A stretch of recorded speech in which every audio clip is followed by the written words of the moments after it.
2016 தமிழ்நாடு சட்டமன்றத்துக்கு தேர்தல் வரப்போகுது. எல்லா கட்சிகளும் அதை நோக்கி ஆயத்தமாயிட்டு இருக்காங்க. இந்த தருணத்துல போன சட்டமன்ற தேர்தலில் தேர்ந்தெடுக்கப்பட்ட எம்எல்ஏக்கள் அவங்க தொகுதிகளுக்கு என்னென்னலாம் செஞ்சிருக்காங்க, என்னென்னலாம் செய்ய தவறி இருக்காங்கன்னு பதிவு செய்ய வேண்டியது அவசியமா இருக்கு. அந்த பிரம்மாண்டமான முயற்சியை கையில் எடுத்திருக்கு நம்முடைய புதிய தலைமுறை. அந்த முயற்சி தான் இந்த உங்கள் தொகுதி உங்கள் பிரதிநிதி.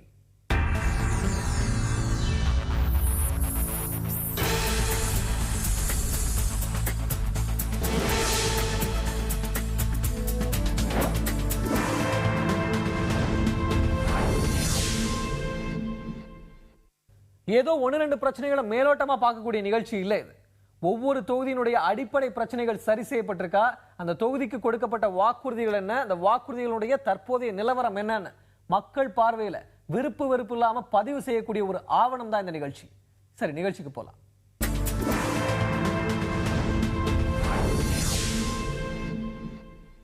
இந்த வார தொகுப்புல நம்ம முதல்ல பார்க்க இருக்கிறது முதுகுளத்தூர் சட்டமன்ற தொகுதி. ராமநாதபுரத்தில் உள்ள முதுகுளத்தூர் சட்டப்பேரவை தொகுதி முதுகுளத்தூர், கமுதி, கடலாடி ஆகிய 3 தாலுகாக்களை கொண்டதும் 3 பேரூராட்சிகளை கொண்டதுமாக உள்ளது. இங்கு 71% பேர் கல்வியறிவு பெற்றவர்கள். இத்தொகுதியில் மொத்த வாக்காளர்கள் 2,92,325 பேர். இவர்களில் ஆண் வாக்காளர்கள் 1,47,401 பேரும், பெண் வாக்காளர்கள் 1,44,917 பேரும் உள்ளனர். 3ஆம் பாலினத்தவர் 7 பேர்.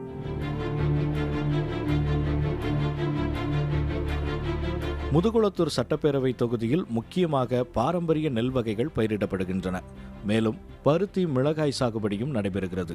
சீமை கருவேல மரங்கள் அதிக அளவில் உள்ளதால் இங்கு விறகுகளால் தயாரிக்கப்படும் கரிமூட்டம் தொழிலும் அதிக அளவில் நடக்கிறது. இங்கு தயாராகும் மரக்கறி மூட்டைகளுக்கு வெளிச்சந்தையில் அதிக கிராக்கி உள்ளது. இத்தொகுதியில் 3 அரசு மற்றும் தனியார் கலை மற்றும் அறிவியல் கல்லூரிகள், தனியார் ஆசிரியர் பயிற்சி கல்லூரியும் உள்ளது. மேலும் தமிழக அரசின் முன்மாதிரி திட்டமான கடல் நீரை குடிநீராக்கும் திட்டம் 1999ஆம் ஆண்டு தொடங்கப்பட்டது. அதேபோல வாலி நோக்கத்தில் தமிழக அரசின் உப்பு உற்பத்தி நிறுவனமும் இங்கு அமைந்துள்ளது. இங்கு நிரந்தர பணியாளர், தற்காலிக பணியாளர் உட்பட 1650 பேர் பணியாற்றுகிறார்கள். முதுகுளத்தூர் சட்டப்பேரவை தொகுதி எம்எல்ஏவாக அதிமுகவை சேர்ந்த முருகன் இருக்கிறார். முதுகுளத்தூரில் பிறந்த இவர் 12ஆம் வகுப்பு வரை படித்துள்ளார். 1996ஆம் ஆண்டு அதிமுகவில் இணைந்த முருகன் அந்த ஆண்டில் 14வது வார்டு உறுப்பினராக தேர்ந்தெடுக்கப்பட்டார். 2000ஆவது ஆண்டில் முதுகுளத்தூர் பேரூர் கழக செயலாளராகவும் 2011இல் அதிமுக மாவட்ட செயலாளராகவும் இவர் கட்சி பொறுப்புகளை வகித்துள்ளார். கடந்த தேர்தலில் அதிமுக சார்பில் போட்டியிட்டு முதுகுளத்தூர் தொகுதியிலிருந்து சட்டமன்ற உறுப்பினராக தேர்ந்தெடுக்கப்பட்டார். கிராமங்களில் முறையான காவேரி தண்ணீர் என்பது வந்துக்கிட்டே இருந்தது. இப்போ அது கூட இது சம்பந்தமாக அந்த தொகுதி எம்எல்ஏவை சந்தித்து மனு கொடுக்க வேண்டும்னு நினச்சா கூட அவரை பார்க்க முடியறதில்ல. காவிரியிலேருந்து நம்ம முதுகுளத்தூர் தொகுதிக்கு மட்டுமே கமுதி, கடலாடி, அந்த முதுகுளத்தூர் இந்த கடைசி இந்த திட்டத்தில் கடைசி தொகுதினா முதுகுளத்தூர். அதுலேயும் முதுகுளத்தூர், அந்த முதுகுளத்தூர் தொகுதியிலே கடலாடி, கமுதி கடைசி பகுதி. அந்த பகுதிக்கும் கூட இப்போ போதுமான தண்ணி இன்றைக்கி கிடைக்கிறதுக்கு அம்மாட்ட எடுத்து சொன்ன உடனே கூடுதலான தண்ணி இன்றைக்கி கிடச்சிக்கிட்டு இருக்கு. இளைஞர்களுக்கு பூரா வேலை வாய்ப்பு கொடுப்போம்னு சொன்னார். எந்த இளைஞர்களுக்கும் இளைஞர்கள் பார்க்க முடியல, அப்புறம் எப்படி வேலை வாய்ப்பு கொடுக்கறது? நம்ம முக்கியமாக கடலாடி முதுகுளத்தூர் சட்டமன்ற தொகுதியில் எந்த பக்கமே அவரை சந்திக்க முடியலங்கிற நிலை தான் எல்லா மக்கள்கிட்ட இருக்குது. 2 நாள் கோரிக்கை இருந்தது. ஒரு தொழிற்பேட்டை வேணும் அப்படின்னு கேட்டிருந்தாங்க. அம்மாட்ட சொன்ன உடனே அம்மாட்ட கேட்டோம். சட்டமன்றத்தில் நேற்று முத நாள், அதனால் புதன்கிழமை நினைக்கிறேன், புதன்கிழமை சட்டமன்றத்தில் கொஸ்டின் வந்துருந்துச்சு. ஒரு தொழிற்பேட்டை அமைத்து தரப்படும் அப்படின்றத அறிவிச்சிருக்கார். கிட்டத்தட்ட 25 முதலீட்டாளர்கள் மற்றும் அதன் மூலமாக கிட்டத்தட்ட ஒரு 1000 பேருக்கு மேலே அந்த பகுதியில் இளைஞர்களுக்கு, படித்த இளைஞர்களுக்கு வாய்ப்பு கொடுக்கும், வேலை வாய்ப்பு கொடுக்கும். வைகையிலிருந்து வரக்கூடிய மழை காலங்களில் கொடுக்கக்கூடிய தண்ணி பூராமே கடலில் போய் வீணாக போனது. அதை அம்மாட்ட சொன்ன உடனே ஒரே நேரத்தில் கடலாடி, கமுதி, முதுகுளத்தூர் இந்த 3 தாலுகாவில் கிட்டத்தட்ட ஒரு 250 கண்மாய்கள் பயன்பெறக்கூடிய திட்டத்தில் 29 கோடி ரூபா மதிப்பீட்டில் இன்றைக்கி செஞ்சு முடிச்சிருக்காங்க. முதுகுளத்தூரில் 2 கலை கல்லூரி கொடுத்துருக்காங்க. முதுகுளத்தூரில் 1, கடலாடியில் 1, 2 அரசு கலை மற்றும் அறிவியல் கல்லூரி கொடுத்துருக்காங்க. மீனவர்களுக்காக, அதாவது ரோஸ்மா நகர் மற்றும் மாரியூர் 2 இடத்துல மீன் இறங்குதளம் கிட்டத்தட்ட 9 கோடி ரூபா மதிப்பீட்டில் கொடுத்துருக்காங்க. முதுகுளத்தூர், கமுதி 2 சுற்றுவட்ட சாலை கேட்டுக்கிட்டு இருந்தோம். அம்மாவும் அறிவிச்சிருக்காங்க. அதுக்குரிய நிதியும் இன்னைக்கு வழங்கப்பட்டிருக்கு. அடுத்ததா பார்க்க போறது அரியலூர் மாவட்டம் ஜெயங்கொண்டம் தொகுதி. ஜெயங்கொண்டம் மக்களுடைய எதிர்பார்ப்புகளை அந்த தொகுதி எம்எல்ஏ நிறைவேற்றிருக்காரான்னு மக்கள் பேசியிருக்காங்க. பார்க்கலாம்.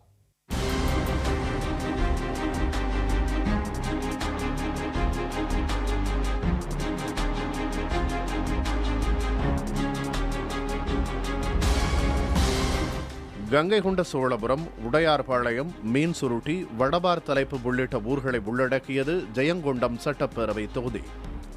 தொகுதி மறுசீரமைப்புக்கு பின்னர் இந்த தொகுதியுடன் ஆண்டிமடம் தொகுதி இணைக்கப்பட்டது. இத்தொகுதியில் மொத்தம் 2,45,156 வாக்காளர்கள் உள்ளனர். இவர்களில் ஆண் வாக்காளர்கள் 1,21,704 பேர், பெண் வாக்காளர்கள் 1,23,452 பேர். இத்தொகுதியை பொறுத்தவரை திமுக, அதிமுக, பாமக, விடுதலை சிறுத்தைகள் ஆகிய கட்சிகள் சரிபலத்துடன் இருக்கின்றன. ஜெயங்கொண்டம் சட்டப்பேரவை தொகுதியில் தாப்பழூர் ஒன்றியம் டெல்டா பகுதியாகவும் பெரும்பான்மை பகுதிகள் வானம் பார்த்த பூமியாகவும் உள்ளன. இங்கு நெல், கடலை, முருங்கை, காய்கறிகள், முந்திரி, பருத்தி ஆகியவை சாகுபடி செய்யப்படுகின்றன. இத்தொகுதியின் 25 கிராமங்களைச் சேர்ந்த மக்கள் நெசவு தொழிலில் ஈடுபட்டுள்ளனர். ஜெயங்கொண்டம் தொகுதியில் ஒரு அரசு ஐடிஐயும் ஒரு தனியார் ஐடிஐயும் உள்ளன. தனியாருக்கு சொந்தமான 5 கல்வியியல் கல்லூரிகளும் 3 தனியார் பொறியியல் கல்லூரிகளும் இருக்கின்றன. தனியார் கலை அறிவியல் கல்லூரிகளும் இத்தொகுதியில் உள்ளன. ஜெயங்கொண்டம் தொகுதியில் அனல் மின் நிலக்கரி திட்டம் கடந்த 19 ஆண்டுகளாக கிடப்பில் போடப்பட்டுள்ளது. இத்திட்டத்திற்காக 13 ஊராட்சிகளைச் சேர்ந்த கிராம மக்கள் நிலம் கொடுத்துள்ளனர். இத்தொகுதியில் உள்ள கங்கைகொண்ட சோழபுரம் பிரகதீஸ்வரர் கோயில் உலக பாரம்பரியம் மிக்க புராதன சின்னமாக யுனெஸ்கோவால் அங்கீகரிக்கப்பட்டது. ஜெயங்கொண்டம் சட்டப்பேரவை தொகுதியின் எம்எல்ஏவாக பாட்டாளி மக்கள் கட்சியைச் சேர்ந்த ஜே குரு இருக்கிறார். 54 வயதாகும் இவர் எம்ஏ படித்துள்ளார். வன்னியர் சங்கம் ஆரம்பிக்கப்பட்ட போது சொந்த ஊரான காடுவெட்டியில் சங்கத்தின் கிளை தலைவராக இருந்த குரு பின்னர் வன்னியர் சங்க ஒன்றிய செயலாளராக இருந்தார். பாமக ஆரம்பிக்கப்பட்ட பிறகு அக்கட்சியின் ஒருங்கிணைந்த திருச்சி மாவட்ட இளைஞரணி செயலாளராக அவர் இருந்தார். அக்கட்சியின் மாவட்ட செயலாளராகவும் குரு பொறுப்பு வகித்துள்ளார். 2001ஆம் ஆண்டு ஆண்டிமடம் தொகுதியிலிருந்து எம்எல்ஏவாக தேர்ந்தெடுக்கப்பட்டார். 2006ஆம் ஆண்டு சட்டமன்ற தேர்தலில் ஜெயங்கொண்டத்தில் போட்டியிட்டு தோல்வியடைந்தார். எம்பி தேர்தலின் போது திருவண்ணாமலை தொகுதியில் போட்டியிட்டு தோல்வியடைந்தார். 2011ஆம் ஆண்டு சட்டமன்ற தேர்தலில் ஜெயங்கொண்டம் தொகுதியில் போட்டியிட்டு குரு வெற்றி பெற்றார். ஜெயங்கொண்டம் இயக்க திட்டத்தை தொடங்கினால் சுமார் 100 ஆண்டு காலம் 200 ஆண்டு காலத்திற்கு தமிழ்நாட்டுக்கு மின் பற்றாக்குறையை போக்குவதற்கு வேண்டிய நிலக்கரி உள்ளது என்பதை அம்மா அவர்களுக்கு பணியோடு கேட்டுக்கொள்கிறோம். அது ஒரு பின்தங்கிய மாவட்டம். அங்கே ஜெயங்கொண்டம் அனல் மின் திட்டத்தை கொண்டு வந்து அந்த பகுதியில் வாழ்கிற மக்களுக்கு வேலைவாய்ப்பு கொடுக்கணும்னு சொல்லி பேசியிருக்கோம். எல்லாமே பேசப்பட்டிருக்கங்க. ஆனால் அரசு தான் செய்யணும். இதெல்லாம் அதிகாரிகள் அவங்களெல்லாம் சொல்லி அவங்கள்ட்ட கேட்டு நிறைய திட்டங்களை, சாலை வசதிகள், குடித்தண்ணீர் வசதிகள், பள்ளிக்கூட வசதிகள், எல்லா திட்டங்களையும் அங்கே நாங்கள் கொண்டு வந்து செஞ்சுருக்கோம். இந்த பகுதி மக்களுக்கு இந்த பொன்னேரி இதை வச்சு விவசாயமே பண்ணாங்க. ஸோ விவசாயம் தான் இங்கே பிரதான தொழில், வேறு ஒன்றுமே இல்லை. விவசாயம் இல்லாமல் வேறு எந்த தொழிலுமே இங்கே இல்லை. இதை மத்திய மாநில அரசாங்கங்கள் உடனடியாக போர்க்கால அடிப்படையில் தலையிட்டு இந்த பொன்னேரியை தூர்வாரி மீண்டும் 3 போகம் சாகுபடி செய்கிற அளவுக்கு இந்த பொன்னேரியை சீர்படுத்தி கொடுத்தால் இந்த பகுதி விவசாயிகள் மகிழ்ச்சியோடு வாழ்வார்கள். அந்த பொன்னாறு பாசனங்கிறது ஒவ்வொரு ஆண்டும் அந்த மேட்டூரில் தண்ணி திறந்தோம்னா அங்கே போராட்டம் பண்ண வேண்டியதாக இருக்குது. அதை சுத்தம் பண்ணி அந்த தண்ணியை கொண்டு வரதுக்கு அந்த அங்கே ஒரு அணை கட்டி கொண்டு வர சொன்னோம். அது இல்லை. ஒட்டஞ்சத்திரம் தொகுதி மக்கள் என்ன சொல்றாங்க பார்க்கலாம்.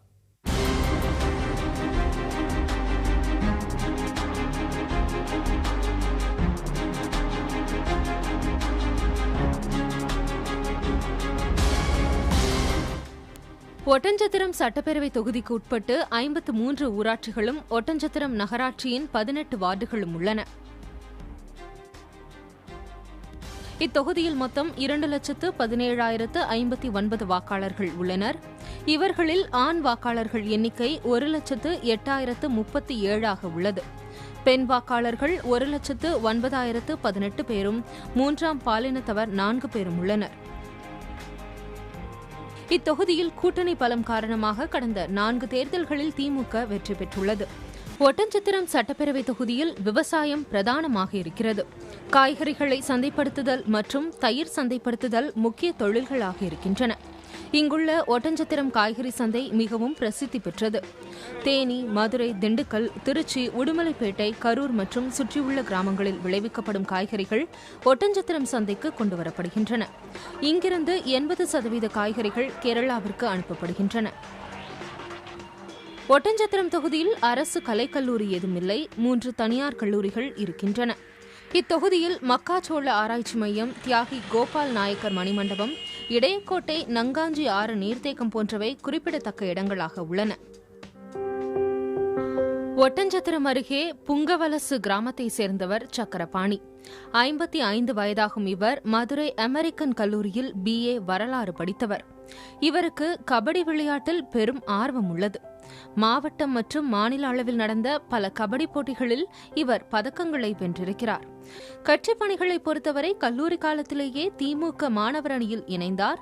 1993இல் திமுகவின் மாவட்ட விவசாய அணி பொறுப்பாளராகவும் 95இல் திமுக தலைமை பொதுக்குழு உறுப்பினராகவும் இருந்தார். அரசு தலைமை கொறடாவாக இருந்த இவர் 2011 முதல் தற்போது வரை திமுக கொறடாவாக இருந்து வருகிறார். 1996, 2001, 2006 மற்றும் 2011 ஆகிய ஆண்டுகளில் இவர் சட்டமன்ற உறுப்பினராக தேர்வு செய்யப்பட்டார். இதுவரைக்கும் தண்ணீர் பிரச்சனை தீர்த்து விடுறேன்னு சொன்னார், தீர்த்து விடவிடையில. ஆனால் காவேரி கூட்டுக்கு நீர் கொண்டு வரேன்னாரு, கொண்டு வந்துட்டாரு. இருப்பிலையும் 20 நாளைக்கு ஒருக்கா ஒட்டஞ்சத்துக்கு தண்ணி வந்துகிட்டு இருக்குது. இன்னொரு மேல்மலை தொட்டி கட்டணும்னாரு, அதை கட்டி தந்தால் இந்த தொகுதிக்கு நல்லா. தொப்பம்பட்டி ஊராட்சி ஒன்றியத்திற்கு உட்பட்ட 20 ஊராட்சிகள், 174 கிராமங்கள் பயன்படக்கூடிய பாலாறு பொந்தாறு கூட்டுக்குடிநீர் திட்டம் தலைவர் கலைஞருடைய ஆட்சி காலத்திலே, தளபதி துணை முதலமைச்சராக இருந்த காலத்திலே 20 கோடி ரூபாய் செலவு செய்து அந்த திட்டத்தை கொண்டு வந்து நமது முன்னாள் அமைச்சர் ஐ பெரியசாமி அவர்கள் 2011ஆம் ஆண்டு அந்த திட்டத்தை தாளையூத்திலே சண்முகா நகர் என்ற இடத்திலே தொடங்கி வைத்தார்கள். ஆனால் இந்த 4 ஆண்டு காலத்திலே அந்த திட்டம் முடங்கி போயிருக்கிறது.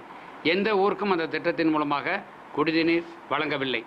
அதே போன்று இன்றைக்கு அத்திக்கோம்பை, லக்கையங்கோட்டை, காலாஞ்சிவிட்டி, கொல்லவிட்டி 4 ஊராட்சிகள் பயன்படக்கூடிய ஒரு சமுதாய கிணறை மலை அடிவாரத்திலே வெட்டி அத்திக்கோம்பையிலே குடிநீர் கொண்டு வந்தோம். அந்த திட்டத்தையும் இந்த அரசு செயல்படுத்தவில்லை. விருதுநகர் மாவட்டம் ஸ்ரீவில்லிபுத்தூர் தொகுதி மக்களுடைய எதிர்பார்ப்புகள் என்ன? அந்த எதிர்பார்ப்புகளை அந்த தொகுதியினுடைய சட்டமன்ற உறுப்பினர் நிறைவேற்றிருக்காரா? பார்க்கலாம்.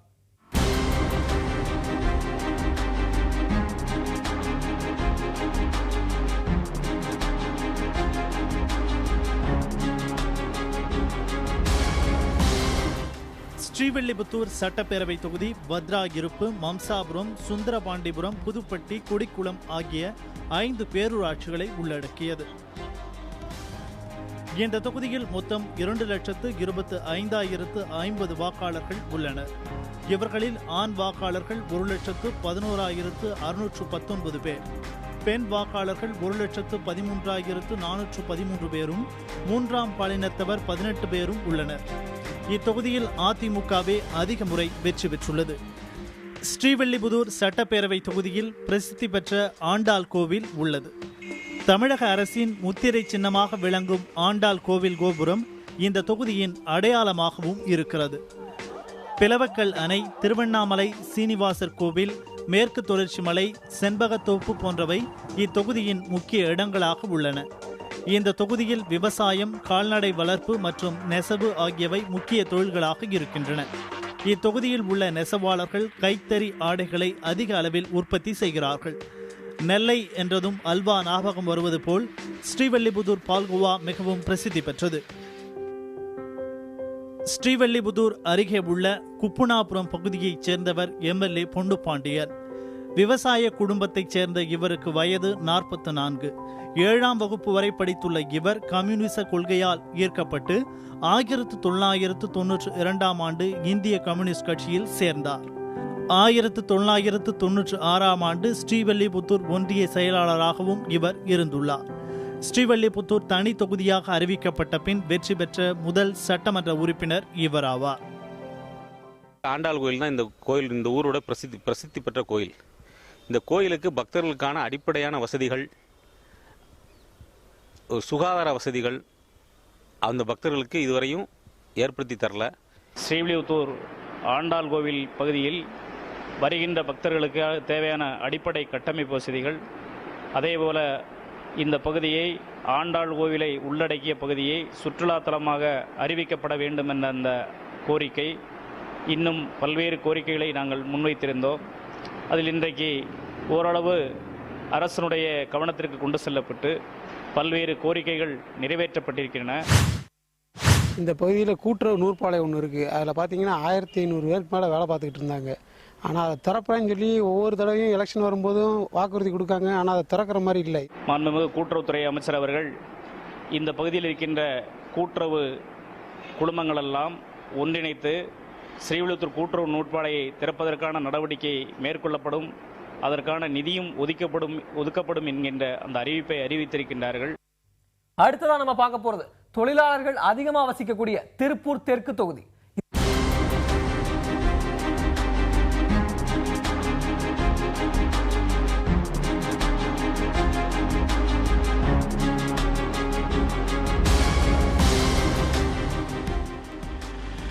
திருப்பூர் தொகுதியிலிருந்து தொகுதி மறுசீரமைப்புக்கு பின் திருப்பூர் தெற்கு தொகுதி பிரிக்கப்பட்டது.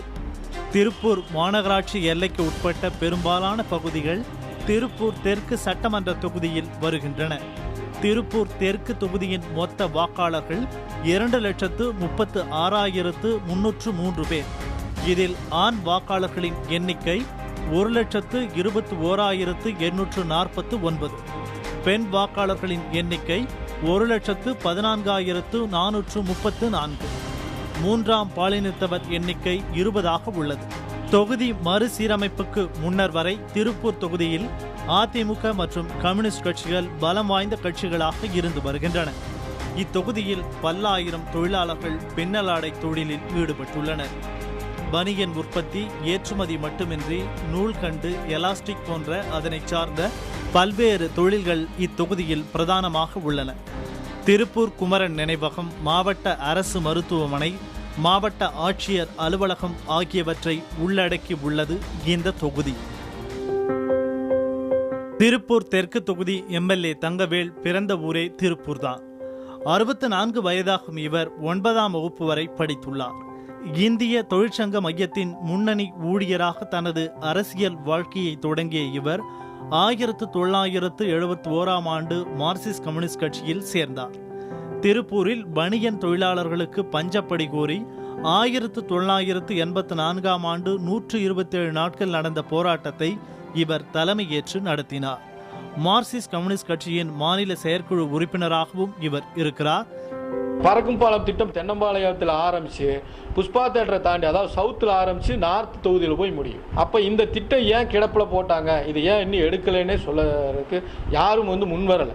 நகராட்சிகளை சொல்லி சட்டமன்றத்தில் பேசி இப்போ தென்னம்பாளையம் பகுதிகளில் பார்த்தீங்கன்னா ஒரு 4-5 பாலங்கள் வேலைகள் நடந்துட்டு திருப்பூருக்குள்ளே அநேகமாக எந்த பெரிய ஸ்கீமும் இது வரைக்கும் அமல்படுத்தப்படவில்லை என்பதுதான் இருக்கிற யதார்த்தமான நிலைமை.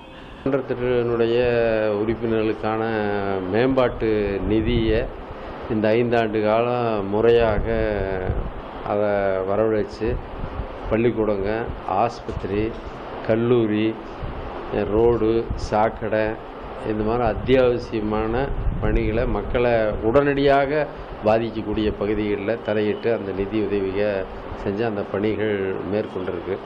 இன்னும் நிறைய தொகுதிகளை பார்க்க இருக்கிறோம். மீண்டும் அடுத்த வாரம் சந்திக்கலாம். இது உங்கள் தொகுதி, உங்கள் பிரதிநிதி.